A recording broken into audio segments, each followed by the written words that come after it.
Hi guys, just talking about relationships today. People say to me, how do I know when I've found my partner? How do I know that I can commit to a person?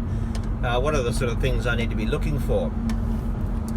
Well, I've had a number of years of experience at this, and I think one of the most important, absolutely top of the list, is an ability to own your crap, an ability to own your stuff, an ability to own your behavior, an ability to own your mindset, an ability to just have self-awareness so that you can be aware of what the other person is feeling and thinking.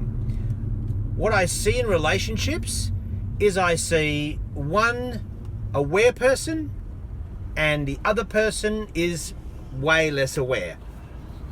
And they're like a bull at a gate, they're insensitive, and they can't figure out why their partner can't relate to them, because they take a position, well, that's me, that's the way I am, that's the way I talk, that's the way I behave, blah, blah, blah.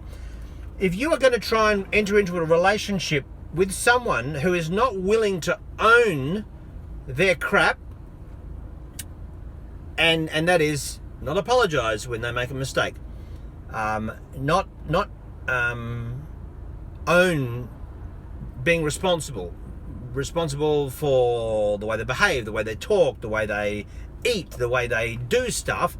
If they're not going to be able to be challenged and ultimately moved progressively forward, then you're going to have a hard time in these relationships. And I think one of the driving forces behind people connecting in these relationships is there's some level of significance that they're getting from these relationships. And I think their perception is that they're probably not going to be able to find another person like the individual that they're with, so they're prepared to put up with it. So in the case, an extreme case, you've got someone who is in a relationship and they're being abused, they're being beat up, they're being treated badly, yet in their mind they're too scared to leave because of threats from the other party, because they're unable to support themselves.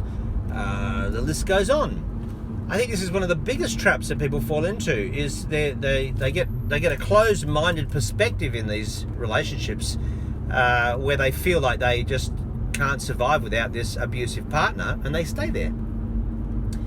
I really want to try and blow the whistle on this, because we've got lots of abuse occurring in family, and it's very, very unhealthy. And I want to try and help people come to that place of understanding that although the phrase that we've coined is, oh, I really need them, we don't actually need any one person. Now, hear me out on this. Don't get confused with commitment here.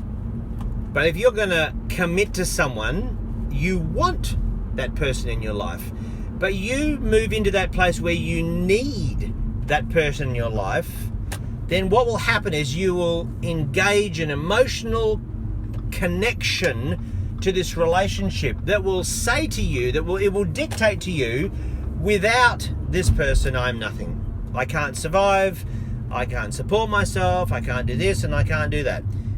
It's untrue. You can. There are people, there are organisations that will help you transition. It's one of the things that we want to be doing as well. Some courses on how to move forward after a long-term abusive relationship. So for selecting a partner, you want to make sure that you've got some similar interests, because it's good to be able to share them. I once. I would have thought, I would have said, oh, you need to have, lots of same interests. I don't actually think that's completely true. If you're a mad football follower and your partner is a mad softball fan, just because you're not crazy about softball and your partner may not be crazy about football, doesn't mean you can't have a decent relationship. What it is that there are compromises to be had, and each of those partners may well need to spend time going to the other party's game. It may well also mean that one of the partners is not going to want to come to the other party's game. So you're going to have to compromise on those sorts of things. You know, if you both loved football and you both loved softball, then you'd both want to be at every event every single time, and you could find yourself then being in conflict. So I think at the end of the day, if you need to be flexible, you need to be reasonable, and you need to be sensitive to the foundations of a relationship. That's just a couple of really brief things which are really, really, really important to get into a relationship, to help summarize the foundations of a good relationship. Hope that was helpful, Banks. Thanks for now. Thanks for that, and bye for now.